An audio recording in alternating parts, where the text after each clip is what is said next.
everybody, welcome to Pale in Comparison, a proud member of the Doof Network. In this podcast, my sister uses her knowledge of the Otherverse to take a look at Pact, Wildbow's least chill work, and I try to not give away any spoilers. I'm Jenny, and Malia convinced me to read more. I'm Malia, and Jenny convinced me to read everything else. This episode, we are covering Possession, chapters 15.1 and 15.2. Before we get into that, however, I'd like to issue a spoiler warning. This podcast is filled with pale spoilers. If you don't know who Louise's lover is, and don't want us to tell you, stop now, read Pale, and come back to this podcast. As for Pact, there will be full spoilers through the chapters we are covering. That is not what you wrote in the note. I know, but then You read exactly what you wrote. All right. If you don't know whether Matthew and Louise bang and don't want us to tell you. Yeah. I couldn't decide whether to do that or our lovers, and then I realized I can make anyway. I just thought her referring to Matthew as her lover was really fucking great. It is, but it also sounded like you chickened out. So I was like, I'm gonna make you read what you wrote down, you coward. It's fair. Yeah, that's pretty funny. Speaking of lovers, because this is a weird segue, we have a new Pale Complexions fan art contest, and the reason why it's kind of related to lovers is because our theme this time is Till Death Do Us Part. In honor of me. It's in honor of Malia, who ships Matthew and Louise really hard. And that's the whole reason. No, it's not about the marriage. It's just about the shipping. That's true. I am very excited about that ship. Okay, it might be a little bit about the marriage.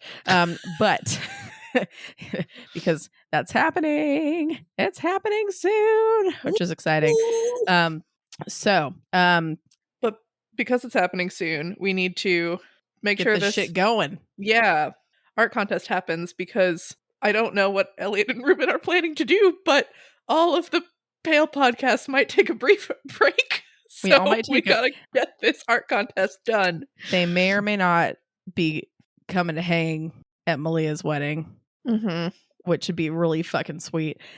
But also, there will be a sad hiatus unless we do like a beach podcast, which, just full disclosure, no one's gonna be able to hear a damn thing because of the wind.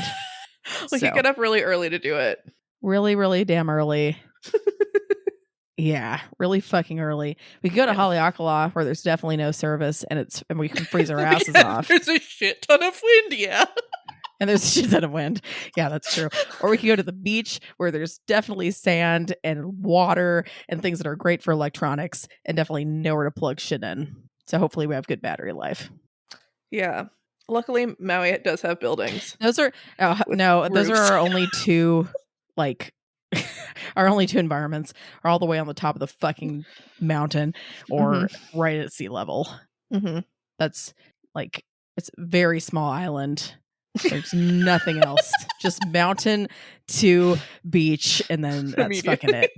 Immediately. Yes. Yeah. Well, help us out by submitting your fan art submissions by Friday, April 28th. I'm hoping y'all come up with some good stuff. As a reminder, this is for all of Wildbow's works. And you email your submission to fanart@doofmedia.com along with your title, the name you want posted as your name, and what work inspired your art.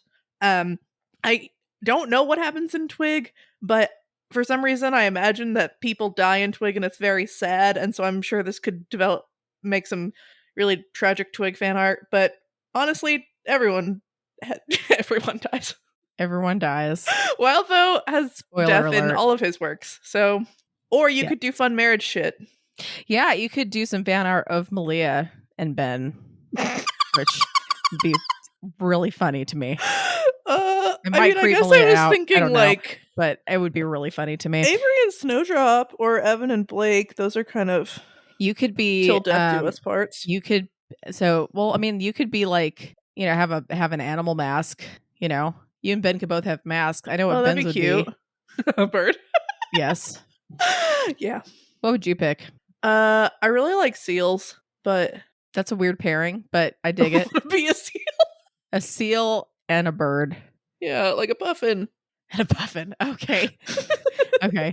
They hang out. I mean, you don't have to have it like make sense. Yeah. Like, it doesn't have to be like, I don't know. I mean, it can be a puffin. Puffins are pretty sweet. Anyway, Yeah. I mean, I technically that's like not part of the contest, but I'm just saying, and this is not Malia but this is just for me. I think I would really think it's funny just if anyone wants to draw that. So if anyone wants to entertain you could me. also draw, jazz and anthems, upcoming nuptials, or Matthew and Louise. Yeah, that'd be great. But I don't know those people personally, so it'd be more fun for me to personally. I mean, you know what I mean. I haven't had a conversation with them before. I don't do a podcast with them. Okay, anyway. I mean, in all seriousness, yeah, like there's a lot of characters and and throughout all of his works that this would fit very get married and die. Yep. People get married and they die. There's romance and death. Mm-hmm. Yeah. It has it all. It has it all. So do whatever the fuck you want. It's going to be great. All right. We're going to move on because I'm good at segues to the new arc, which is Possession. Woo! Yay! So, Malia, I'm sure that this makes you feel really hopeful about what's going to come up in the story, as it should. So what does possession mean to you? To me? Well, there's a couple of different definitions that I found on the Google. So the first definition of possession is the state of having, owning, or controlling something. So this could be visible power or control over something. Like you have the thing, you control the thing, which isn't necessarily the same thing as owning the thing all the time. In sports, when you possess the ball, you have you're temporarily in control of the ball. And possession is also a noun, an item of property, right? Possessions, my worldly possessions, whatever. Territory or a country controlled or governed by another can be referred to as a possession. And then, of course, the state of being controlled by a demon, spirit, or an angel is possession. But we'll get to that one last because it seems the most relevant to the story. That's true. This is okay. I apologize because this is actually kind of depressing. Fun. But this is reminding me of like something I had to watch for work earlier. Like we have to do what is it, like what they call them, like HLCs or whatever. They're like PowerPoints and stuff that we have to do for work at the hospital. We have to like look through a bunch of different ones. Some of them are about like the MRI machine, as in never take metal in there ever fucking ever. Or like how to prevent falls, or like different stuff like that. The one that I watched today was about human trafficking and how, as healthcare professionals, we need to try to learn how to recognize victims of human trafficking and what we can do to help those victims. And so that, I mean, which unfortunately is a really, really huge problem all over the world. But I mean, in Texas, it's really a big problem, both sex trafficking and labor trafficking. But yeah, that's heavy, but I'm glad that they're training y'all on that. Yeah, I mean, nothing's going to be 100% perfect, but yeah, I'm glad that because they have like a screening tool where we can ask, like, because I mean, everyone who's been to the emergency room has been asked, like, all right, do you feel safe at home? It's like if we think that there's tools like a questionnaire that we can use, like if we suspect that there is trafficking involved, that the questions are designed a little bit differently. And yeah, as a random thing, barcodes aren't the in tattoo anymore or they're not as like I guess popular for traffickers these days. It's more like crowns and roses, apparently. Interesting. Yeah. I know barcodes used to be the thing. Not to say it's not a thing, but do you know what I'm talking about? I didn't know that. Yeah, so barcodes, they would that's that's a thing for traffickers. They on the people that they're enslaving, a lot of times they will mark them, so they will force them to get a tattoo of some kind. It used to be barcodes. Gross. Yes, it's very gross. It's very fucked up. Nowadays it's apparently more like crowns and roses. In fact, I think they might have said roses made of money. I don't remember. Oh, crowns, roses, and money, I guess. So anyway, yeah. Sorry, that took those a really are harder turn, to identify, because I could see myself getting a tattoo that had a crown or a rose. Yeah, on it. I think it's like, I don't know, maybe if you see it like with initials or with like just a certain kind of behavior. It's a lot of it's like, you know, if they come in and they're with another person who seems really like is doing all the talking, they seem very meek. The other person's controlling their the money and identity, and maybe they're wearing clothes that like don't seem suited to the weather, or they're have like injuries due to like repetitive type of motion, like for it could be like some kind of musculoskeletal thing for like a labor trafficking, or obviously like STIs, or like pregnancy, or any kind of like issue like that for sex trafficking. So they're all things that like, I think the emergency room is usually the most common place, but they could really be anywhere. So yeah.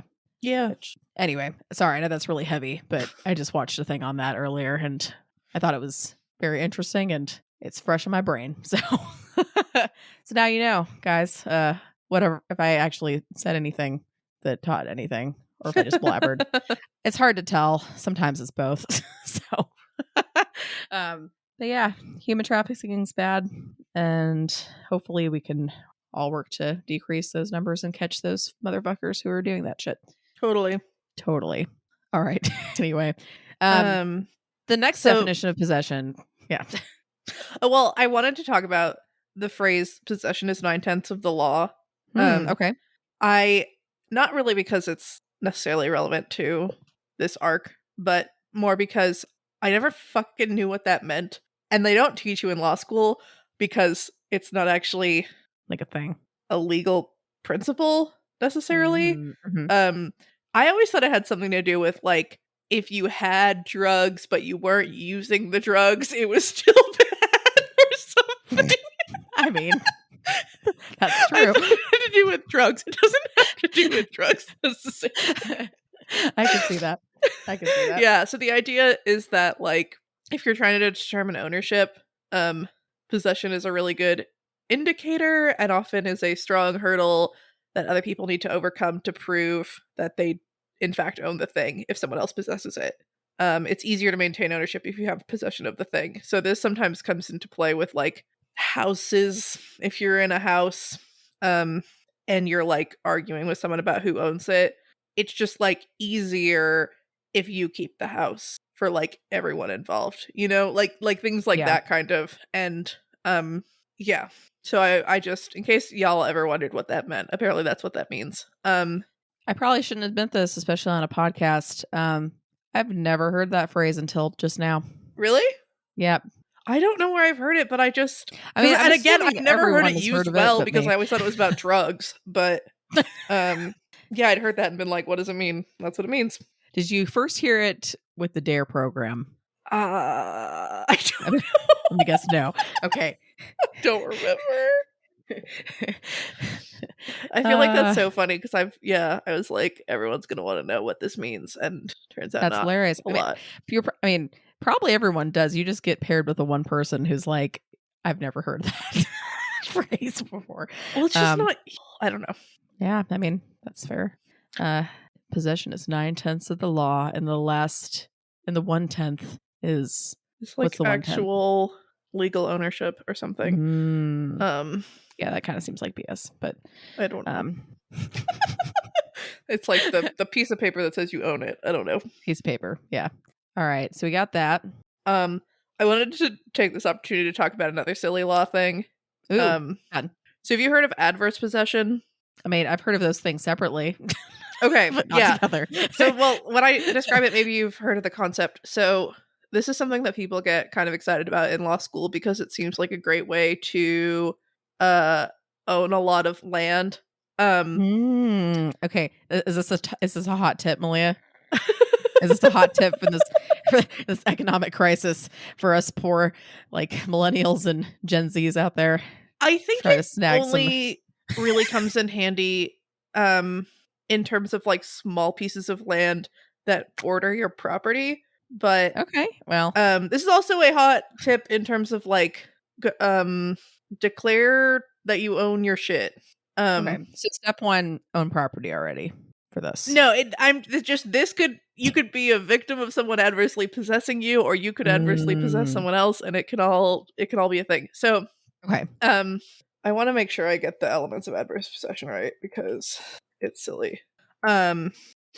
Yeah, so if you actually possess land exclusively in an open and notorious fashion, and in a hostile way, that's continuous and uninterrupted, for the period of time that the statute requires, then you will own the land.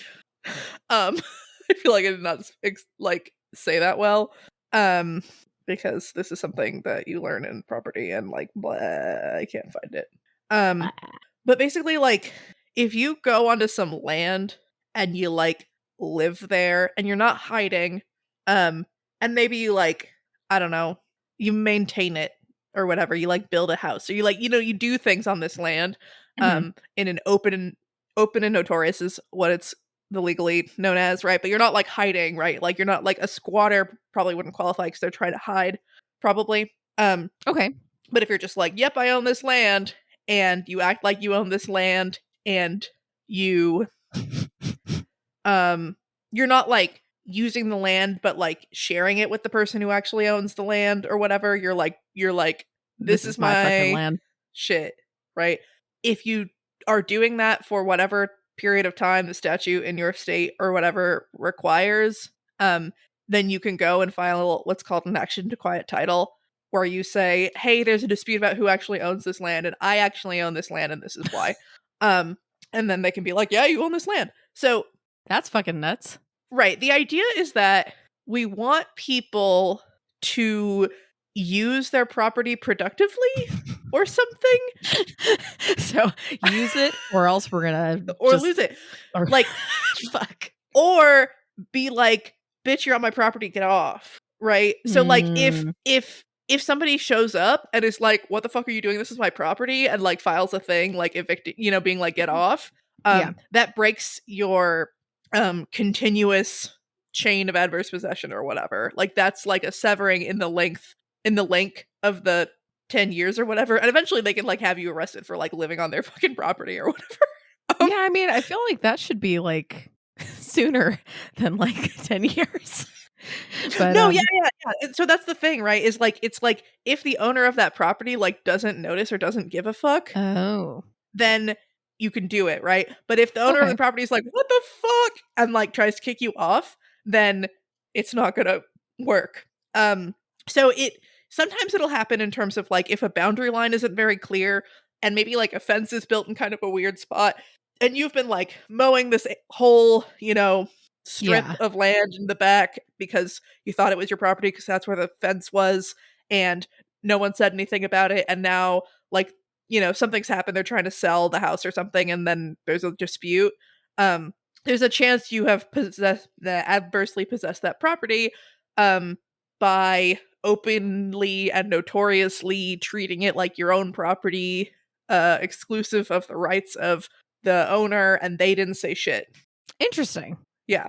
It also depends on your state as to whether you have to believe that you owned it or like believe that you didn't own it and do it anyway, or like isn't that just called being an asshole?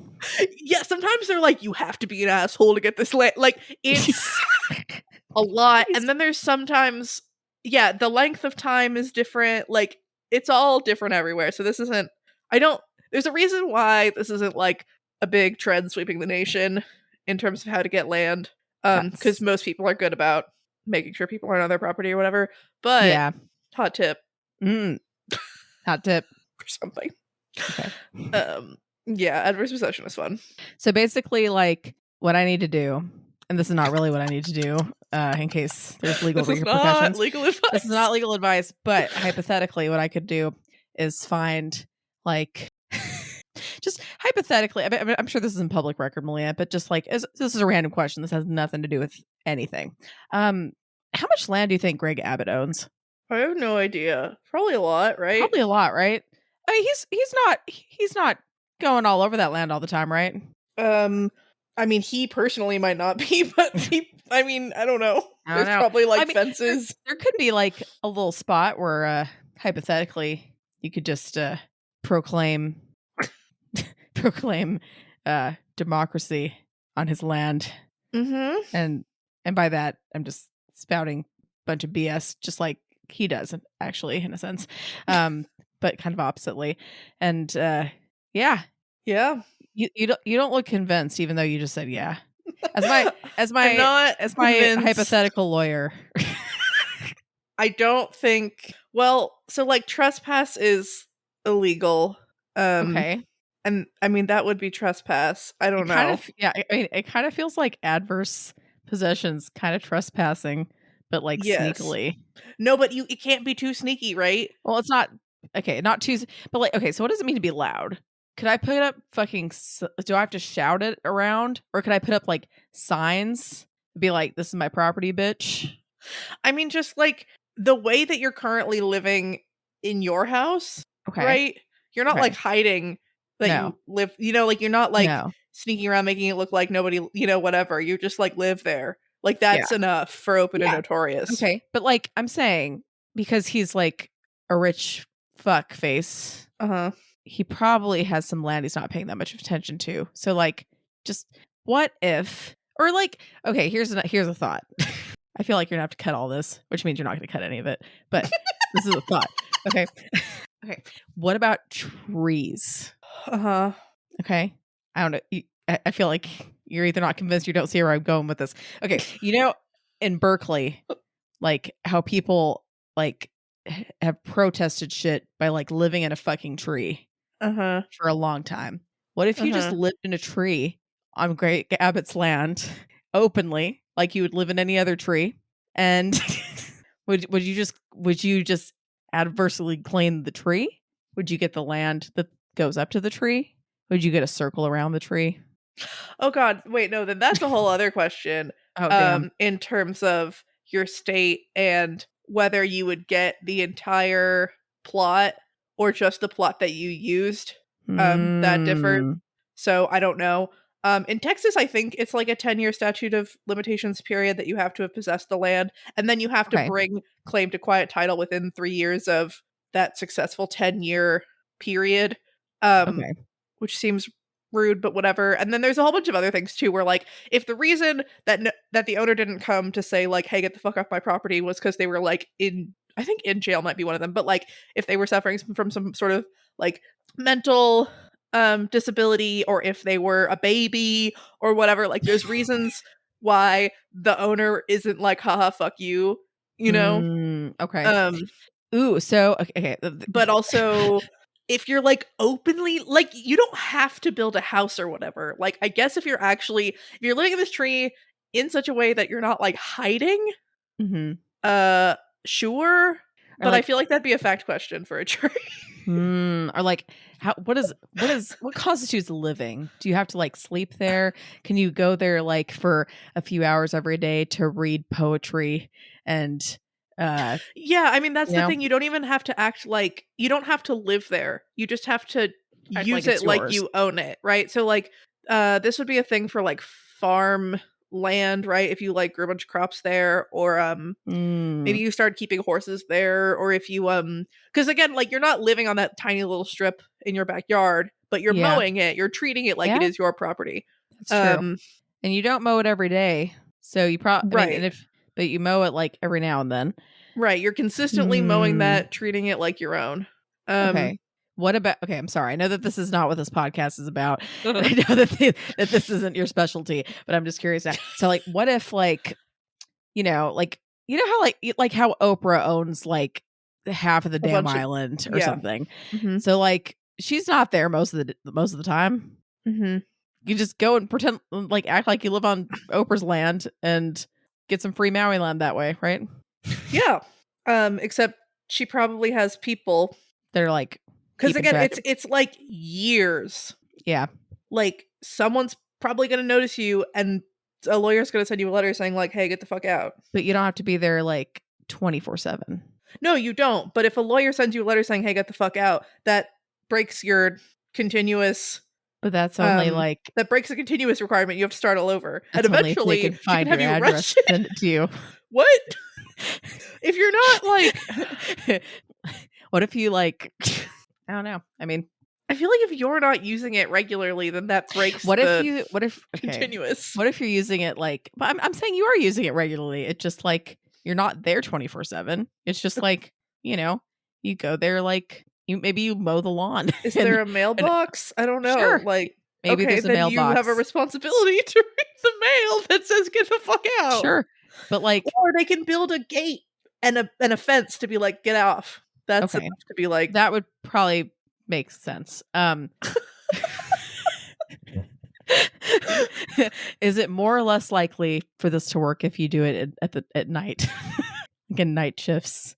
That might not be open and notorious enough. But so I'd have to build a campfire. The idea is that if Oprah isn't using the land effectively and productively enough, I would argue by our society's standards, half the fucking island is not using it productively. But if she's like maintaining and protecting her claim to her title, then too bad, right? Okay. The idea is if there's like people out there who are like, "Yeah, I own that," and like don't fucking care or do anything or whatever. So we got to find someone sloppy. Which again, it's like it's not a thing anymore.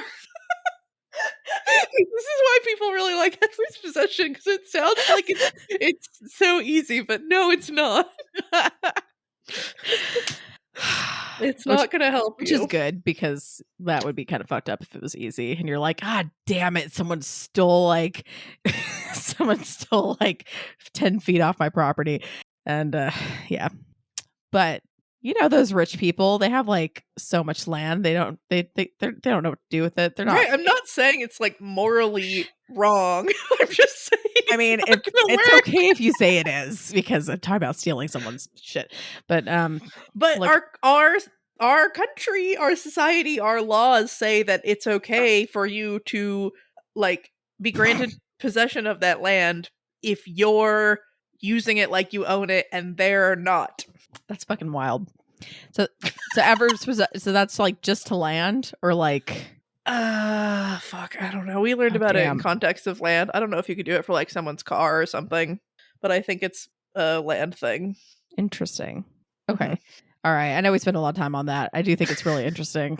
And now I want to find out where Oprah lives for no reason. Or Greg Abbott, because I don't like him. Yeah, he's not the best. Except that would take a lot of effort, and I like have a life and have other things to do than like set up a campground on Greg Abbott's land and post a bunch of like signs in Spanish, because I think that'd be funny, because he wouldn't be able to read it. His wife is from Mexico or some shit. Do you still think? I mean, I just can have someone else. Yeah, I guess so. I'm just like, I still can't see him putting any effort into trying to read it. Interesting. Or even if he could. Or even if he can't, I just think it's funny, because I've heard he owns land down here. Oh, really? Mm-mm. See, Malia, you're in a prime spot. Mm-hmm. Oh, see, like, I don't know if that's true, but I feel like I've heard that. Could be. People live by like famous people or political people, and you don't even know it. Like how I found Dog the Bounty Hunter's house on Oahu. Isn't his face on his gate or something? It is in a mosaic on his gate. Good. A fucking tile mosaic on his fucking gate. It's what ridiculous. What a man. I only just to tell y'all, I wasn't trying to find his house like legitimately. I was trying to find beach access, because all beaches are free. It's just that you have to find the access to get there. Can't like cut through somebody's house to go to the beach. But I was trying to find beach access. We never found the beach access, but we did find the Bounty Hunter's house.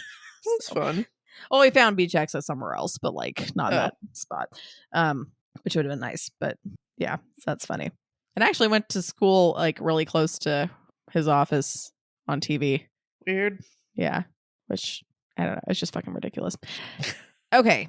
It has been 34 minutes and we haven't talked about the damn book yet. This is great. This is so good. Okay. Anything else about we probably need to talk about more possession stuff because we haven't. Oh yeah.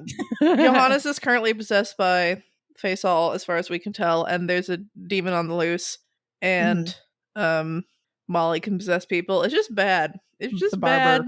Yeah, it's just bad. It's bad. It's bad shit. It's not a good thing. All right. Cool. It looks like you edited my summary a bit, so it makes more sense. So I appreciate you. Sure. Thank you. Because I told Malia, I was like, I wrote a summary, but like, I feel like I didn't edit too much. I just thought maybe it just looks shorter based on like I wrote on my phone versus the computer. That might be it. Okay, yeah, some of these I recognize my word. Okay. Anyway, the Abyss builds a new space out of Hillsglade House. Blake attempts to help a Bahamian woman, but it's in vain.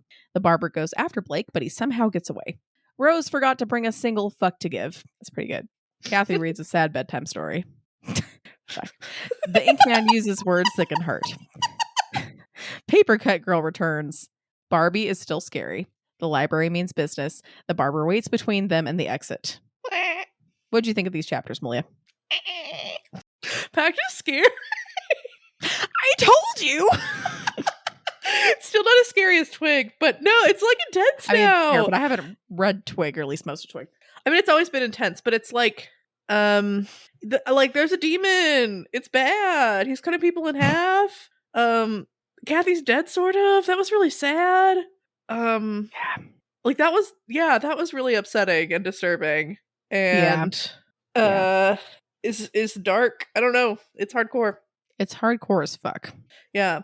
These chapters are very action-packed, which means that I'm not sure how much I'll have to say about chunks, just because it's like, and then they fought. But really fun to read. And yeah. There are moments too where I feel like he painted a really good image of like, Blake is out flying and he sees the barber at like the bottom of the library, but he's catching up and you can see like them like trying to climb up the outside, like the stairs, and like it's really like I could see it like a like a movie or whatever. It was this part was really dynamic and cool. It was great. It's so damn cool. I love it. I almost wish we would have just like done the first chapter, just because it would have been really fun to like end on that. Such a bummer. Such a bummer. It's like the thing, that I'm remembered that's gonna stand out from these chapters, and it's just so fucking upsetting. It's fucking upsetting. Yeah. All right. So the Abyss builds a new space from Hillsglade House. Blake attempts to help a Bahamian woman, but it is in vain. I just had a thought that's kind of mean. I was thinking about how this Bahamian woman, like he's really working to help her, and he is helping her, and it's really like good. Like he's saving her from falling, and he's doing all these things or whatever. Mm-hmm. And then she just like slips and falls and dies. And like I had a thought of like, cool, that would have been annoying to have to deal with her the whole time. Though if he could have caught her up to the others, which I'm not sure he could have, it would have been fine, and she would have just like melted back into the rest. And it is sad that she died, and it is a way of raising the stakes, and it was like very sudden. It's nice that it wasn't really Blake's fault. Yeah. Even though, the only person there to say that it wasn't Blake's fault was Evan. But that's still something. I don't know. It was just sudden. But yeah, right off the bat, you're kind of noticing things that the Abyss is maybe like putting in Blake's way to fuck him up, right? Like, the first Baham to almost fall is this young man, whatever, who's Callan's age, and Blake, so this, reminds Blake of Callan, who died horribly, less than 24 hours ago, and the the fact that a person related to this Bahame is the one who killed Callan. So there's just a little bit of like a like Blake doesn't think this at all, but almost a like, why don't you let him die in revenge for your cousin kind of a thing. Like it's just like a like right off the bat in this chapter, it's just like poking. Yeah. And you know, with this woman and like we see that it's affecting everyone, right? It's not just targeted at Blake. This Bahame woman, you know, freaks out really quickly, really easily, and like that's super fair.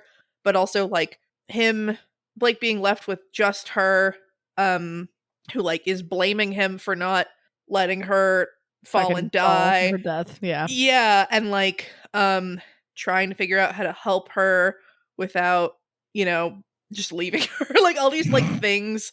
Because Blake is just such a good person.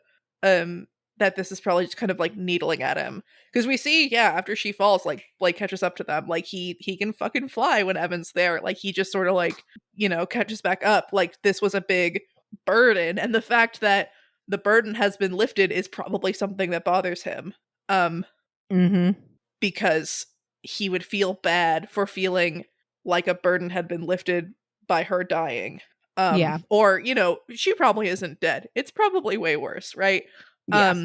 Well, hopefully she's dead, but that's such a sad, awful sentence. Yeah, but it's true. Yeah. But I want to talk a little bit about this what the Abyss is doing and where we are. It seems like Hillsglade House like fell and kind of flipped over, and the Abyss is basically building a library as an attachment to something that's referred to as the Academy that we don't really see, I don't think. But it's like a new section of the Abyss that's being built. Yeah. And like, where are the tenements? Because I thought that the Abyss was more directly tied to the material world in like physical space, because like when they were in the tenements, they were kind of like, okay, we have to get, you know, 200 yards up and over there, which was based on like where they wanted to come back out. Where they wanted to come back out in the physical world.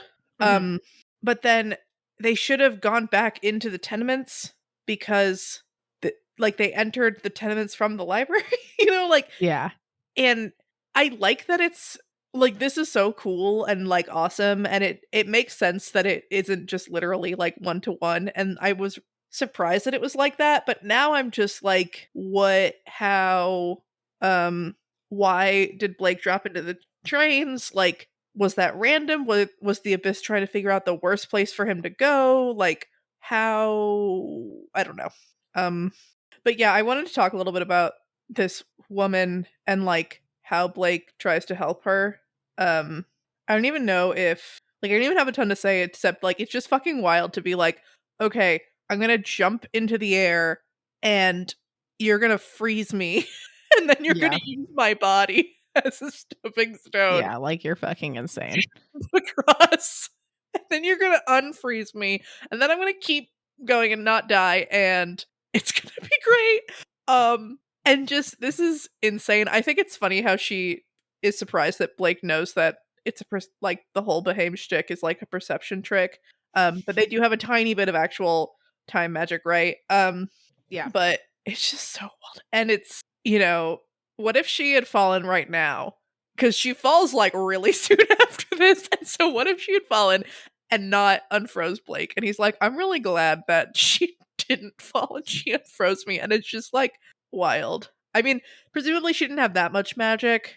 But the Barber still could have caught up with him. And yeah. Yeah. Blake thinks about how this place is really aggro.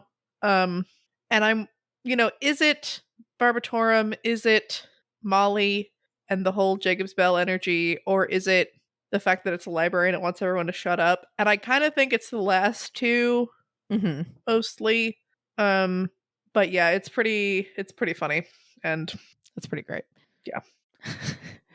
All right. So the Barber goes after Blake, but he somehow gets away. This was upsetting.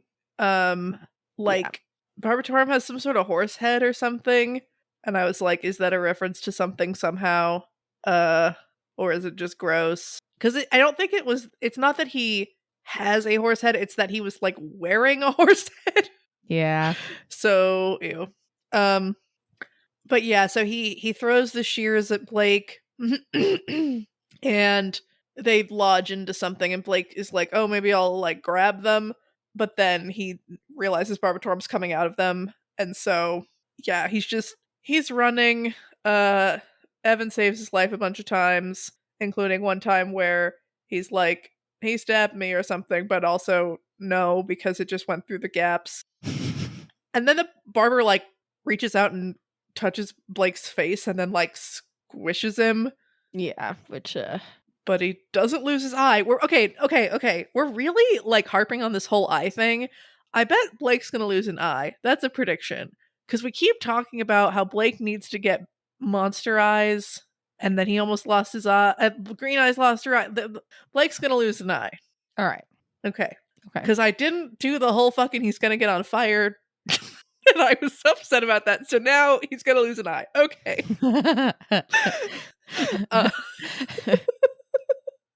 But yeah, so then, Evan again saves him. He dives under the floor and the barber stabs down, and you're like, did he fucking stab Evan? He might have. And apparently Blake only has a right hand, and I'm like, I thought he got a hand back with the whole wings thing, but maybe he didn't. I don't know. It's fine. We're just moving on. One of the goblins dies because the chain thing. That's fun. That's fun. Yeah. But yeah, and then, Evan again. Well, then Evan flies off into the void, and you're like, what? But then Blake, like, leaps out, and Evan helps him fly, and Blake's like, you're great, you're a hero. And Evan doesn't respond, and it's like, later, Evan kind of gets mad at Blake, and is like, it seems like you want to die. Right, like, stop it. Like, it's really hard to keep you alive. Like, seriously, stop it. Like, you keep throwing yourself at stuff. And Blake's like, yeah, it seems like the abyss, like, keeps getting me to do that. And he's like, okay, then don't. Like, that would fucking do that. Yeah, stop it. But it's hard because, yeah, like, here Blake's just trying to, like, live when he's fighting Barbatorum. But with the Bahame woman, like, was he supposed to leave her? Like, yeah, I don't know. Was he supposed to like not fight these others? Was he supposed to just? I don't know. Evan just is worried about him, which is totally fair. Bit of both. Yeah, but Blake does have that reputation. Yeah, of trying to get himself killed constantly. Yeah. He's really bad at dying. That's true. Gotta give him that. Like, for as much as he's tried, he just hasn't succeeded at it. Doesn't quite have the knack. Doesn't quite have the knack for dying. All right. Well, Rose forgot to bring a single fuck to give. Ellie practices kicking children down the stairs, and she really likes it. Which is like kind of disturbing, but also like not surprising. Like, it's cool that she's being active. She's like, doing. She's helping. God, but yeah, so we start to see that the abyss is gathering others with a certain theme, right? It has this newspaper print boogeyman. Later we see the ink guy and the paper cut girl and these children and this teacher here. And like if even the abyss cares about theme, like, you need a brand consultant. Like, the abyss is like, I'm gonna bring these people from all over my whole being to this specific place because theming. Like, it's like the abyss is like Disney World or some shit. Like, it's like I need all the shit that matches to be here in this space, right? Like, the abyss wouldn't allow like the space looking others to wind up in Frontierland, right? The abyss is like, no. You go under the fucking tunnels. You don't let the guests see you. Malia, we care about show, people. I'm just gonna say, like, for anyone who hasn't gone to Disneyland or Disney World, you're not really selling it real well. I mean, I thought using tunnels to get to work was kind of cool, although I didn't use them very often at my location. It's more like the Abyss is like Disney World. I'm just saying the Abyss has standards. And I really appreciate the fact that the Abyss cares about theming, because show is one of my favorite aspects of Disney. But I will say though, Malia, you know now that if you ever went to the Abyss, it would fuck all that shit up because it would drive you nuts. No. Oh, that's sad. Yeah. Sorry. But from the outside, you're right. It does care about theme. So much theme. But yeah, again, to the point where, like, so most of the other parks don't have tunnels. I think they mostly have buses that go around the back stage areas to, like, drop cast members off, but some of them are just kind of like, I don't care if somebody who's wearing a costume, like they're working in the Africa section, is seen in the Asia section. But in Magic Kingdom, they, like, really care. In a way that's kind of fun. But, like, yeah, they tried to build the park so you can't really see the other areas or hear the other areas when you're in a specific place in a way that's, like, really cool and immersive and awesome. And the Abyss, right? Like, there's a void. You can't see the drains. Like, fuck that. Like, you are in the library. This is where you are. Yes. We're here for the immersive experience. It is themed as fuck, which is pretty cool. I'm really into it. I want to go to a library themed bar. What if there was a library, like an abyssal library theme bar? No. Okay, but like in a fun way. How? What is that? Like a haunted vibe, kind of, or like a spooky vibe, but like in a library. You know, like a haunted mansion library. Not like a real abyssal bar. Like the drinks would still taste good. You wouldn't get like stabbed to death. But like, would the books say like all the lies your best friend told you? I mean, like they might have creepy titles, but it's not actually gonna make you go insane. You know, I'm talking about like if we went to 6th Street.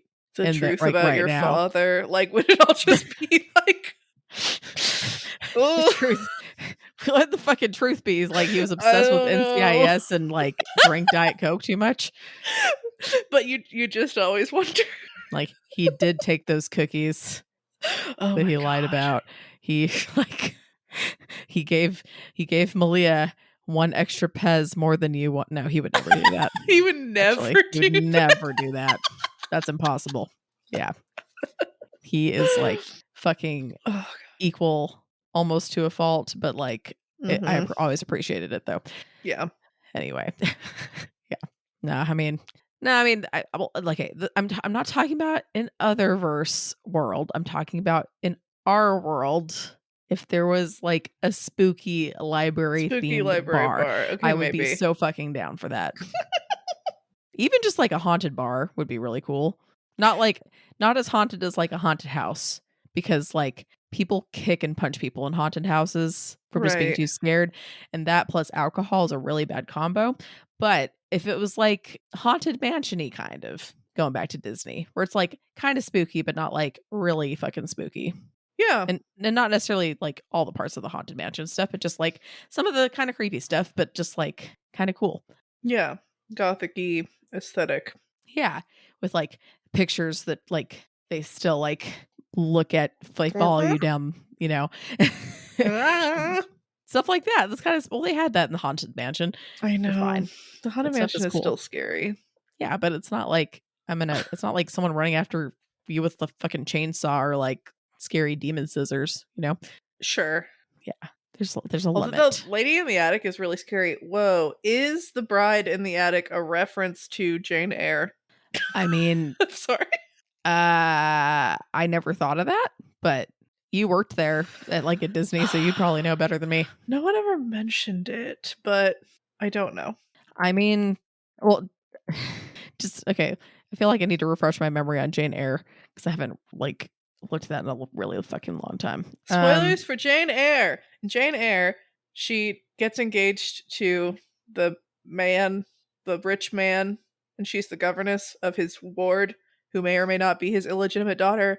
And on their wedding day, a lawyer shows up and is like, "Fuck you, this is a crime." Because surprise, he's already married. Oh, fuck. And his wife, he's been keeping his wife in the attic. And she's shit. crazy. Well, and she tries to murder him in his sleep. And she doesn't try to murder Jane. And there's a whole bunch of fun thought about this woman. But the mad woman in the attic is a interesting trope. All right.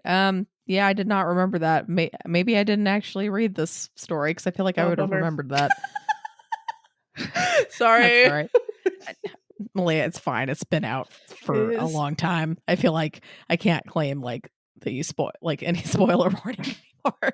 Yeah, publication October 19th, 1847. I think you're okay. It's fine. It won't ruin it. I can still read it and be spooked by this crazy woman in the attic. Yeah, nothing's immediately coming up when I Google "is bride in attic in haunted mansion" a reference to Jane Eyre. So this is probably not. Maybe it's not explicit. Yeah, I wouldn't think so, but who knows? Maybe it's something that like one of the creators of the ride always held in their heart, you know? Maybe. They're coming out with a new Haunted Mansion movie. That's cool. Which I know because I watched the D&D movie this weekend and there was a trailer for it. And the D&D movie? How does no one know about this movie? You have to go see it. Okay, it has Chris Pine.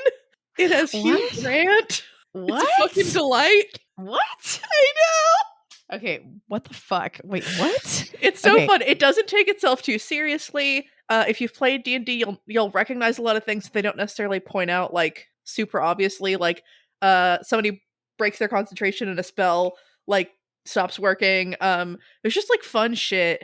Wait, is this about people playing D&D or like no? No. Okay. It's a movie set in the universe of D&D. Oh damn. That sounds pretty funny actually. And it's good. It's solid. There's really fun action sequences and it's like heist. What's it called? Dungeons and Dragons: Honor Among Thieves. All right. Okay. I thought you were saying colon was like a word in the title, and I was like, okay, this is taking a weird turn. I don't know if I like this. But okay. That makes me okay, I understand. All right. Anyway. Yeah, it was a good time. Well, that sounds great. All right. Well, yeah. The Mario movie's coming out this weekend. I think I'm gonna go to the movie theaters 2 weekends in a row for the first time in a really long time. Possibly I haven't ever. been to the movies in like a long time. Dang. Yeah. All right. Anyway, sorry. Let's keep going. Teacher time / Yeah, she's scary. It's also funny that she doesn't understand the whole like don't talk part, and she gets got. She's like so excited. I guess she's also upset about the books because she's like, "Ooh, I can read again." It's like, nope. Yeah. If you read, it's bad, and the rest of the books are shit. Yeah, it's bad. Dang it. This sort of reminds me of that Twilight Zone episode with the guy who just wants to read and then he locks himself into his bank vault where he works so he can read, and then the apocalypse happens and he comes out and at first he's like, oh no, and then he's like, oh, I can read, like he goes to the library and he's so excited, but then he somehow like breaks his glasses and so then he can't read. Oh yeah, I remember that. Yeah, and everyone's dead. So I think this woman is basically that guy. Like this is his abyss. It's like that's kind of sad. He didn't have an extra pair of glasses at home just in case. I guess not. Could he even get home? Like it seemed like this dude was like not able to see. He was not able to see shit. I mean, like I feel like he would have had to fucking try. Yep. Or like, were they smashed to smithereens or were they just like cracked really bad? I don't know. Remember. I'm like, if they're cracked real bad, you can make your way home. You can make it I mean, work. It's gonna be a pain in the ass, but like you can do it, you know. Yeah. But yeah, that all sounds like a pain. Or like wherever the fuck your eye doctor was, just break in and you know just try everything. Just keep on trying them all on. Right. There's some hope, I suppose. There's some hope. Yeah. I don't know. Maybe like I don't know if all he cares about is reading. Then I do remember that last part and was like, oh, that's so sad. Yeah, it's pretty painful. Nowadays it would be about like, scrolling on your iPhone or some shit and then like realizing that like your cord's broken or something and your phone dies and then that's it. Yeah, that would be sad. It'd be very sad. All right. Anyway, sorry. Teacher Yeah. and kids. It was great that like, I mean, she seems kind of scary and the kids are kind of creepy or whatever. And like Rose is obviously channeling Conquest, which isn't necessarily a good thing. And it also makes her into like a sociopath or whatever. But it's so satisfying that she's like, I don't fucking care. I refuse to let you waste our time. Like, get the fuck out of my way. It's kind of great. And it's just like, okay, like, all right, well, okay. It's so satisfying. Yeah. And she's awesome. I love God fucking Rose. And at one point here, right, this is just so fun and action packed and shit. Like Rose is getting everyone up the stairs, and even like Blake goes past her, and so she shoots the ceiling with her gun that she still has and somehow makes a big fire. I wasn't really sure what was happening, but it was fucking badass. It was just like, this is so cool, and I love this. Like, this is fucking crazy. It was so good. Yeah, and then we see Barbatorm cut someone in half for the first time. He has the boy that Ellie kicked down the stairs, and he cuts. So he's not having a good day. No. He cuts the boy in half, and one part of it burns up, and the other part is a girl who tries to fight Blake, but then fails. And Blake manages to throw a book that has the shears impaled, I wasn't really sure, away. So, bought them some time. But yeah, this just, like, is so visceral and horrible, and it's like, oh, well, that's what happened to Ambrose. Like, and, I mean, I'm just wondering, like, how... He was bound at the time, so it was probably more methodical and precise in terms of what was split into Blake and Rose, but just being like, yeah, that's Blake and Rose. Like, it just, it's so awful. And what does it mean that the boy, like, immediately burns up in flames and that the girl, like, fights and gets kicked or whatever? It's sad. Yeah, that's pretty crazy. It is very sad. Speaking of sad... Fuck. Kathy reads a sad bedtime story. Oh my god. This is like the part in this book that like I've always like remembered really clearly and has always like stuck out to me as being like, holy shit, like that's terrifying. It's so awful because like, I mean, Blake at least seems to think that the things that the Abyss shows him are true. And I mean, Kathy seems to very much believe this, that her son doesn't love her and her husband hates her, and she just hates herself, and she's like lying to herself about everything. And yeah, it's just really so fucking sad. And as someone who's like dealt with like mental health issues, especially in the past couple of years, like I could see myself getting to a really bad place where I like believed that sort of a thing. And it's so awful and sad. And then there's the, body horror part of like her eyes are just like scribble eyes or whatever. Yeah, like, what the fuck? And she's like, no, please leave me here. Yeah. Like that, like, just come on, just keep coming, Kathy. Like, just, but yeah, you see, how these others are made or whatever. Like, she takes these books that were like scattered on the ground, and you can see like Paper Cut Girl kind of in this, who carries her own book around, and she runs off. And I mean, I have no idea if we've seen Kathy impale. That would be kind of exciting, but it's real sad and awful. This is worse than death. Yeah, because I mean, at least at this point, there doesn't seem to be a route that she can come back from this. Yeah, she can't come back from this. There's no way.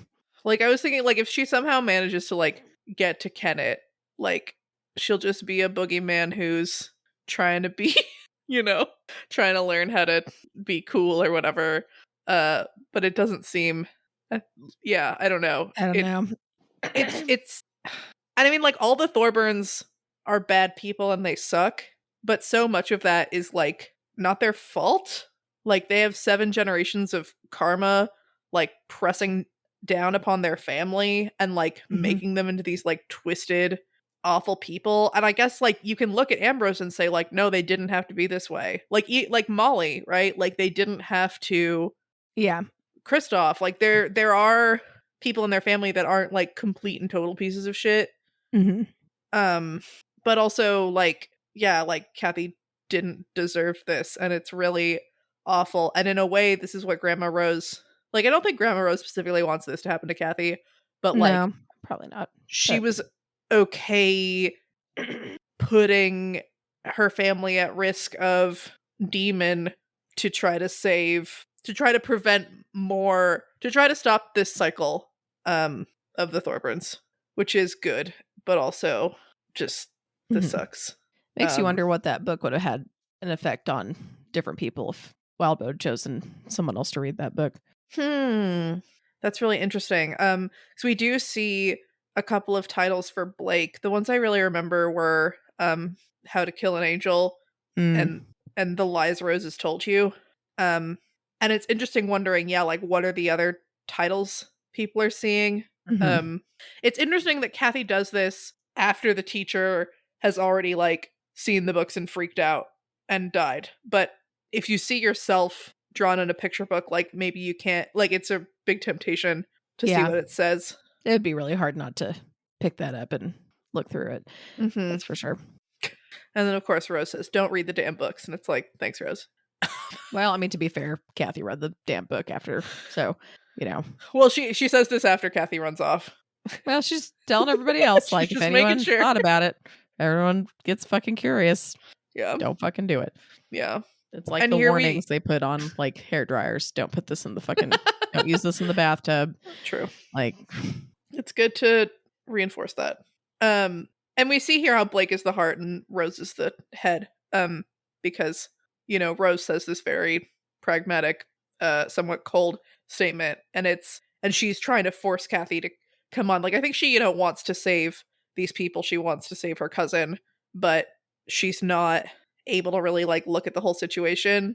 Whereas Blake like looks at her, looks at the books, like, you know, kind of consults her and is like, no, we should just leave her. And it's interesting that in a way, the compassionate response ends up with leaving her in this horrible place. And if they had more time, maybe he wouldn't have, you know, maybe he would have tried to convince her or something. Yeah. This is in some ways a burden being lifted, because Kathy would have become a huge problem. Yeah. And he says, yeah, like, please leave. Like, please don't be here when the barber comes through. Like, please go somewhere else. But yeah, it sucks. And I have a poem. Malia has a poem.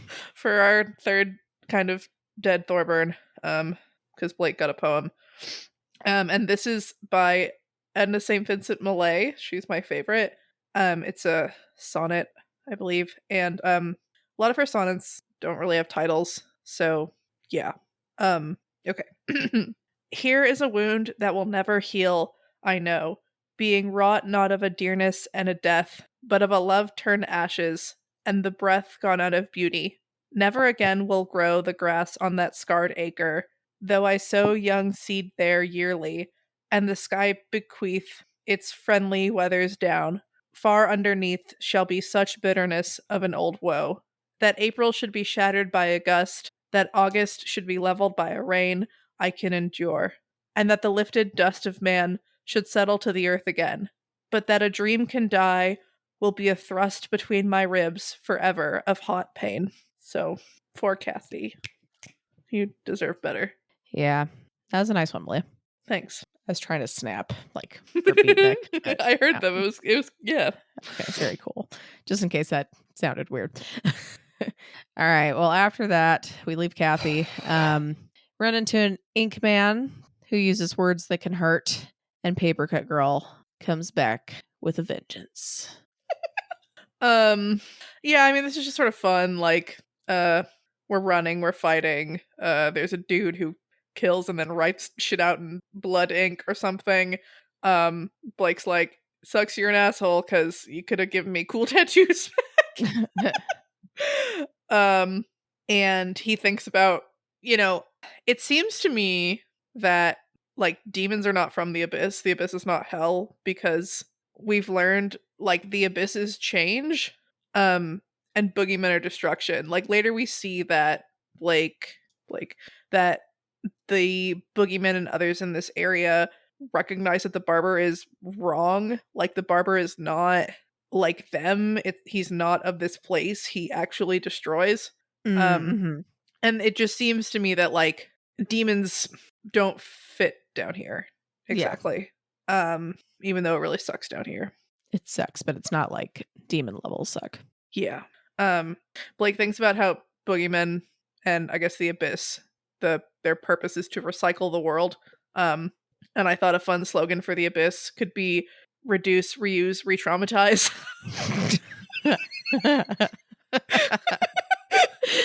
Oh, that's so good. That's so good. Can someone please make fan art of that? A fun bumper sticker. Yeah, like put like A for abyss or something, and like I don't know. It's just fun. Okay, anyway, that's great. Yeah, but they're fighting. They're doing the fighting. Oh, and then this is actually really fun. When he's fighting the paper cut girl, he grabs a candle in his mouth, and Evan thinks he's losing it, right? And he's like, "Fire's bad, Blake. Remember, like that's fire. You're made of wood."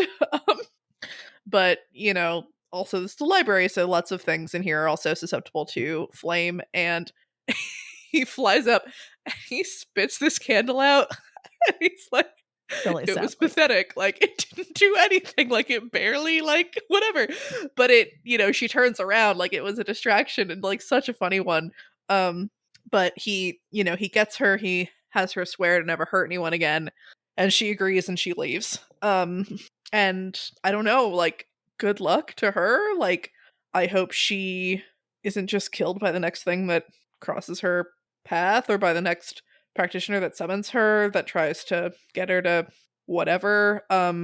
It's an instance of like being a good person and doing a good thing, and it's a little bit of proof possibly that the paper cut girl isn't horrible. I could see the ink guy being like, no, fuck you, I don't care.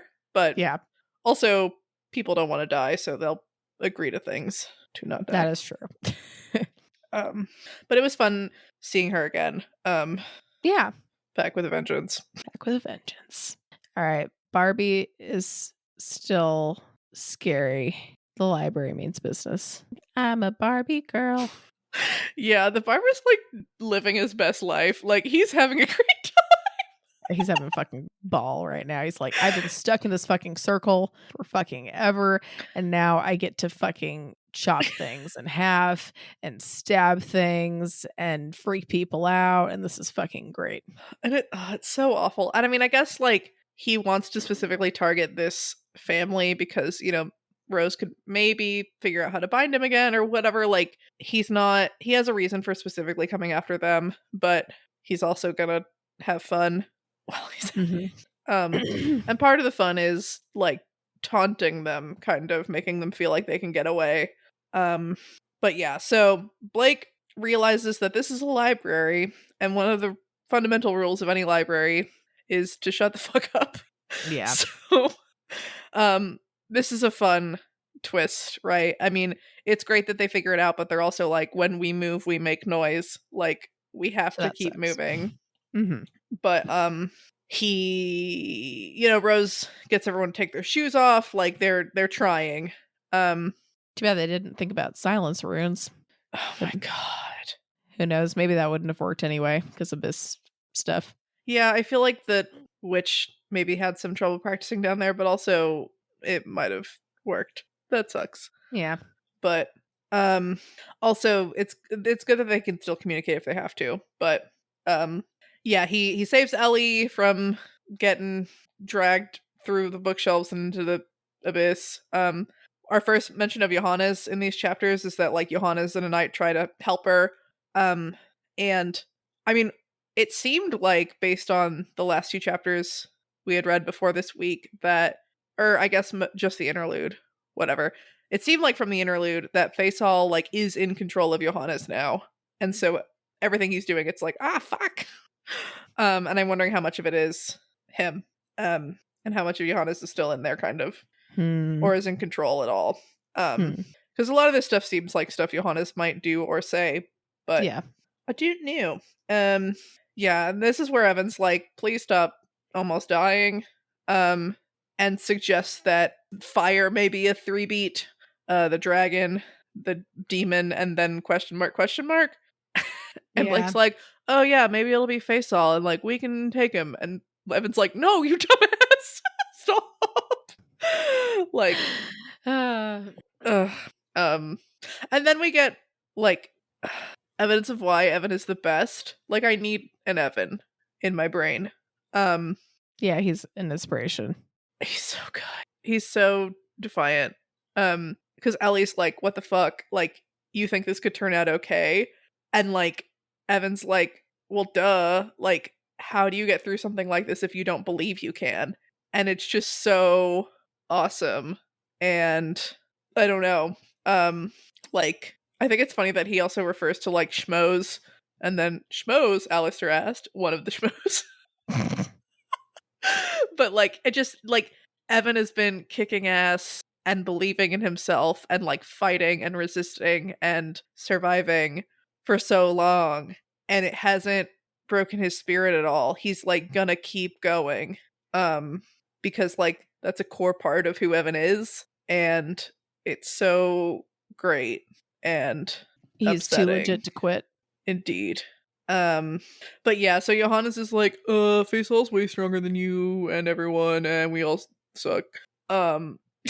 And he says how, oh, I wanted to help you out, Blake. Like, I wanted to help Rose. Like, you were vestige, so maybe we could just kind of hang out. Like, whatevs.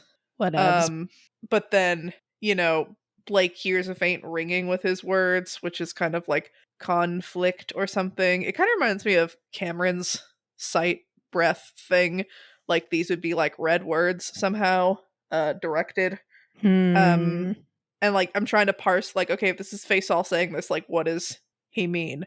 And I don't know, like, the plan changed, not my choice, had to maintain my own goals. And like, I could see Faisal saying the plan changed for some reason and something. I don't know what about this plan would have changed since Blake showing up, but I don't know.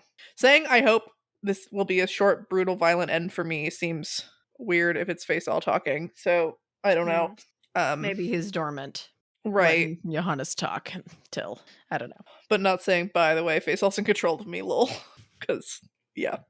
So Barbatorum decides to taunt them some more. He shows up on a balcony, and Rose gets grabbed by some other, and she's like dangling, and Alistair and Blake climb up to her and stab at the hands and use a silver chain, and she chooses to rely on Alistair and not Blake. And like, I think this kind of insulted Blake. I mean, they did know each other for longer, although Rose hasn't really known Blake much longer than she's known Alistair.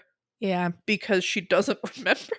Yeah. And they've been working together pretty well. They've been cooperating, but it's still probably smarter to not trust the being who, like, the boogeyman. Probably, well, like, it's the being that has been created to destroy you or something. Mm-hmm. And so, well, I could see that being a little bit sad. I also thought it was fair. Yeah, and it's her fiance, versus right tree monster. Sorry, Blake.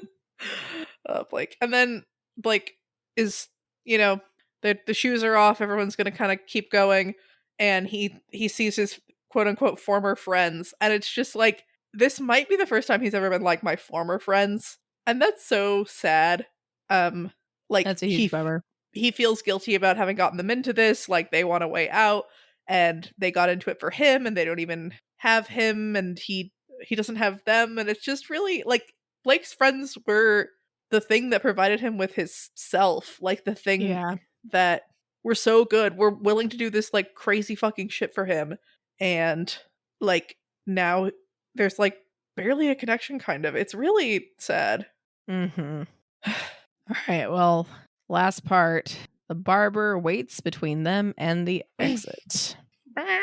So just like Blake predicted in his head, if the Abyss was going to give Alistair enough space to draw out his diagrams or whatever, it would be a trap. Like it wouldn't be good.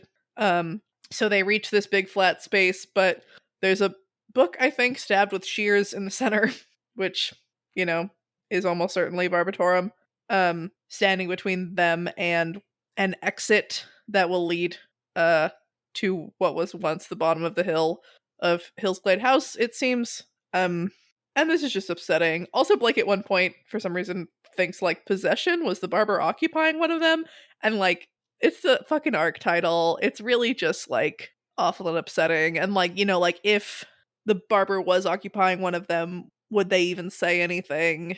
But like something the barber still can't lie. I don't know. It's just sad.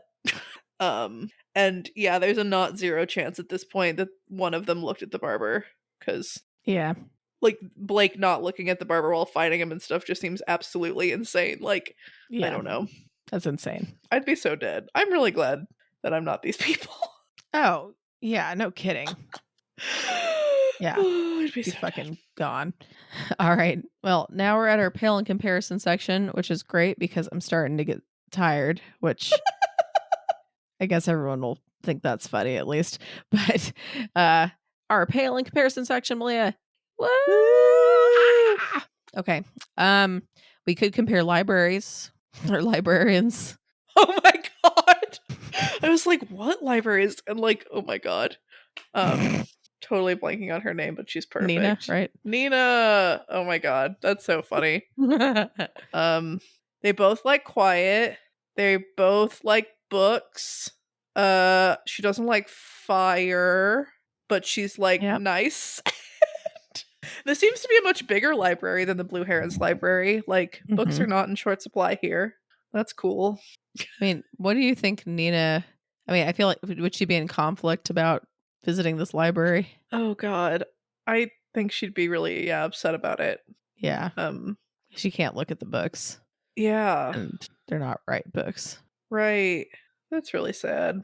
And Verona too. That'd be really sad. Yeah. It's okay. They're not gonna go there. Probably. Hell's not done yet, so it's fine. It's gonna be fine. It's gonna be fine. It's gonna be fine. All right. All right, Malia. Tell me your bold and specific prediction. You already told me one prediction, which is that Blake's gonna lose an eye, which is a pretty damn good prediction. But do you have any other ones?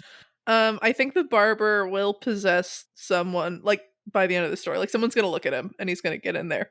Because that seems... That's interesting. All right. Any predictions on who? Or who's your most likely candidate right now? I don't know. I was sort of just thinking, like, one of the knights would get fucked. Like, we don't know their names, and it could just be a scary thing.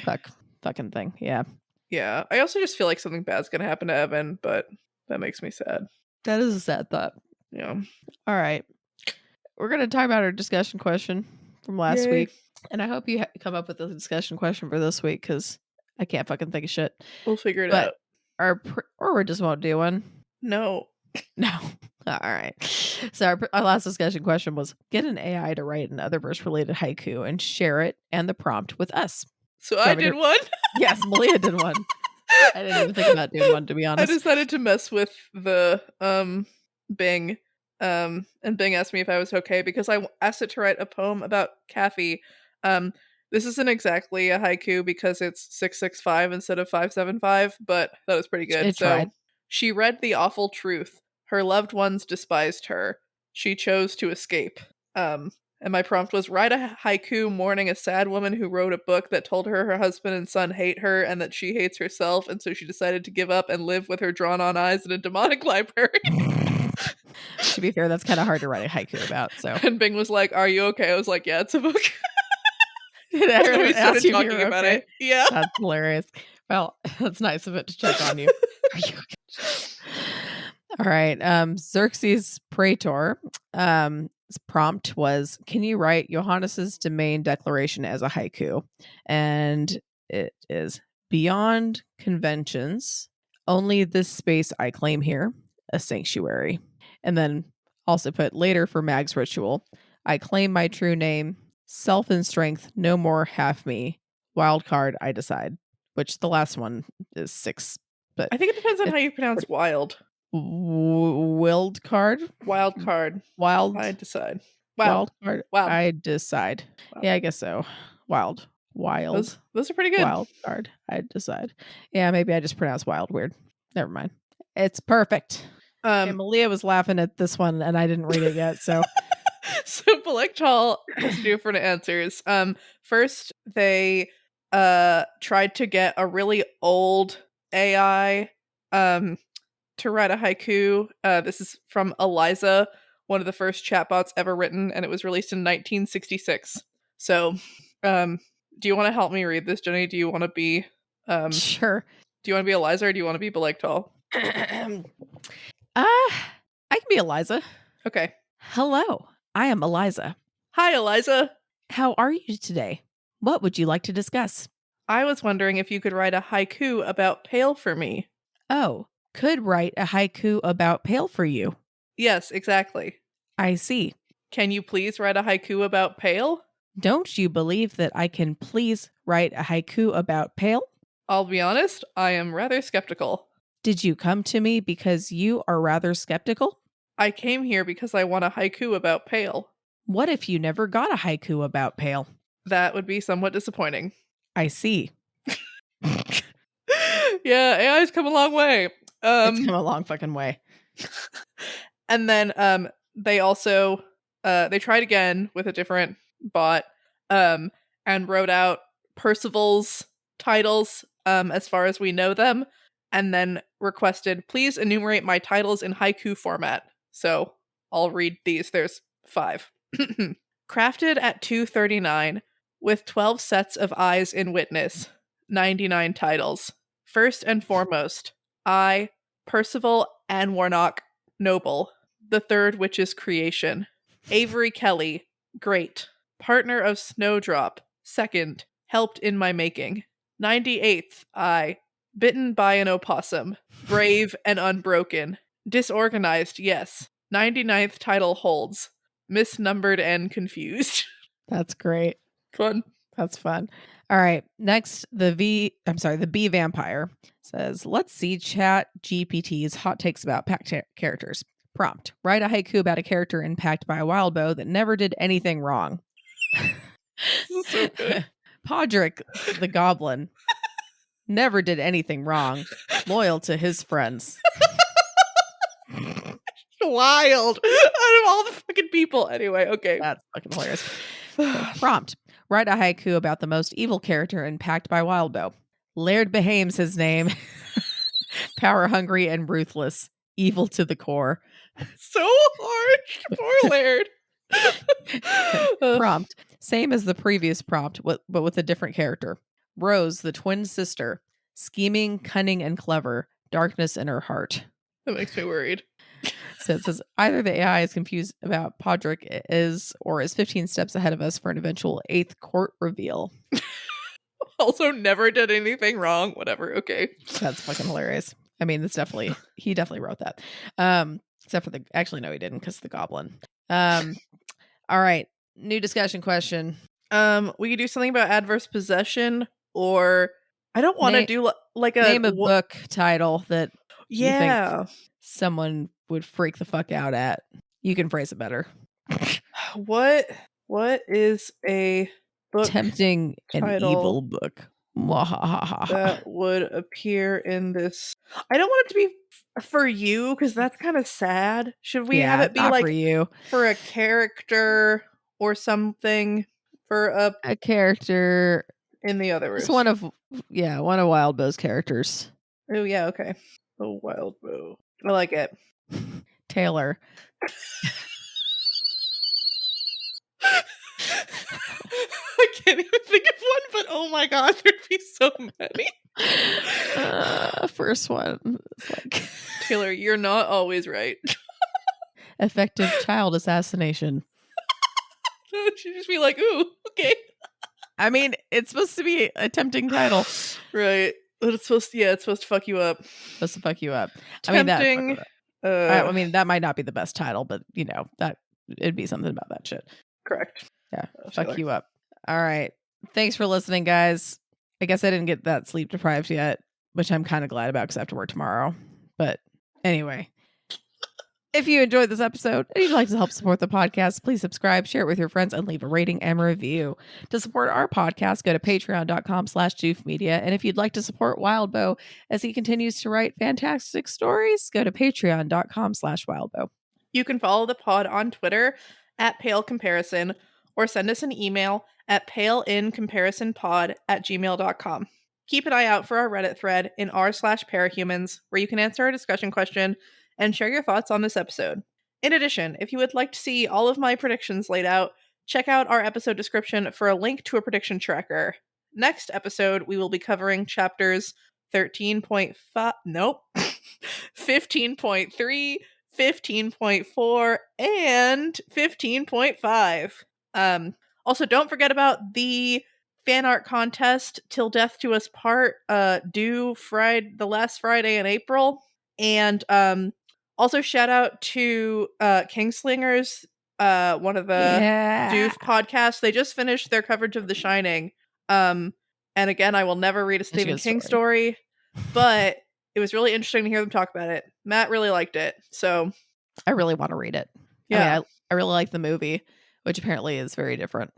Or at least different enough to like. I think like the themes are really different. Like what Stephen King and what Kubrick were trying to do was really different, but a lot of it is the same. Okay. Like plot wise, I think. It sounds interesting. Yeah. All right. This week's fun fact, which I thought was kind of cool, which might not be as spicy as some of my other facts, but I still thought it was cool. The world's largest honeybee is the Himalayan honeybee, measuring up to 3 centimeters in length, or about 1.5 inches. They, I guess, make honey like at higher altitudes and lower altitudes. So the high altitude one is known as red honey or mad honey, and it actually has intoxicating and hallucinogenic effects. Apparently it doesn't store well, but like I don't know, the beekeepers up there will sell them for a lot of money, I guess. Wow. So if you want to get fucked up on some honey. You think the bees themselves, oh my god, they're high. So stupid. No. Oh my gosh. Like the bees are channeling. Stupid. And their vibes are going into the honey. No, I think it was saying like there's like a type of plant up there that like it's less exciting. Let me see. It's like, what was it saying? Where the fuck is this bullshit? In a nice way. Where the fuck is this? Okay, so yeah, red honey, blah blah blah blah blah. Wholesale price of red honey is about 5 times the price of regular honey. At least I would think, because it's probably fucking expensive. Okay, so let's see. It's attributed to the granotoxin present in the nectar collected from white rhododendrons. I did not say that right. Rhododendron. That's how it's spelled. So deal. Right, rhododendrons, which are around there. The Gurung people in Nepal use this mad honey for medicinal and hallucinogenic purposes and properties and all that shit. Cool. Yeah. So get fucked up on the honey. Bees are so cool. Bees are cool, man. Yeah. That's pretty awesome. I mean, it's not fun if it gets stung by one, but it's not fun for them either. So I'm sleepy. I gotta work tomorrow, and it's gonna be fine. It'll be fine. It'll be so fine. I'm tired though. I ran my butt around a lot today. It's good stuff. Oh my gosh. Malia. Okay. Well, on that note, good night, everyone. Don't judge me. Don't judge my face, Malia. See how it is. It's fine. We're all fine. Everyone's fine. We're all fine. Sorry if this one is not edited. It's never edited. You don't know. I know. No, you don't listen. I know it. It's a feeling. I feel it that it's not edited. Except for pauses. I know you edit the pauses out, but all the weird shit I say, that's all in there. Of it out. Yep. I don't buy it. Just this all time, the weird shit. 10:30 on Tuesday, and it was supposed to come out 15 hours ago. This is how lame I am. So like years, edit very well. Like 10 years ago, I would never have been this fucking tired at like 10:30. Hey, boo boo. You know? Oh, he's a baby. Now I'm a fucking grown up with children and a job, and I can't handle staying up past fucking 10 o'clock without losing my fucking mind. So I'm gonna let you go.